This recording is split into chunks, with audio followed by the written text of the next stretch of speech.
Ginhugasan kaginhalukan ni Pope Leo XIV ang tiil sang 12 ka mga pari sa Roma bilang kabahin sang espesyal nga ritual nga nagapakita sang pagkamapainubuson ni Jesucristo sa gabi antes sa iya kamatayon. Giniwat ang espesyal nga ritual sa Basilica of St. John Lateran nga mong Cathedral Church sang Santo Papa. Naglain ini sa kinaandan nga tradisyon. Kung matandaan, ginpili anay ni Pope Francis nga patigayon ng service agwa sa mga simbahan, kangay sa mga presuhan, kag puloyan sa mga tigulang, kangay sa iya ginahimo sa nyara pa ini sa Argentina. Sang nagligad nga tuig, apisar maluya na bangod sa double pneumonia, kag inadlaw antes sa iya kamatayon, nagkadto pa si Pope Francis sa Regina Coeli sa Roma nga isa sa pinakamagutok nga presuhan sa Italia.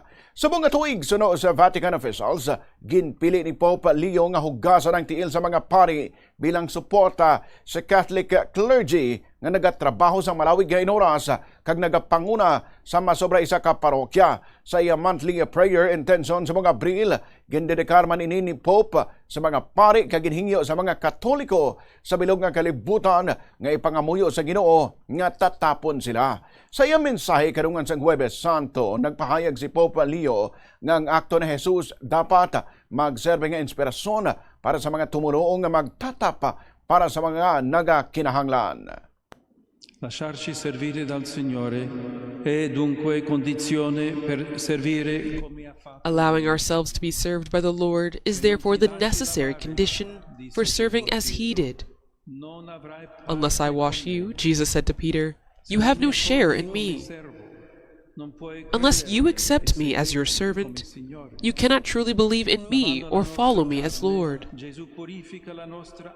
By washing our bodies, Jesus purifies our souls. In Him, God has given us an example, not of how to dominate, but of how to liberate, not of how to destroy life, but of how to give it. Allora, davanti a un'umanità in ginocchio per molti esempi di brutalità, as humanity is brought to its knees by so many acts of brutality, let us too kneel down as brothers and sisters alongside the oppressed. In this way, we seek to follow the Lord's example.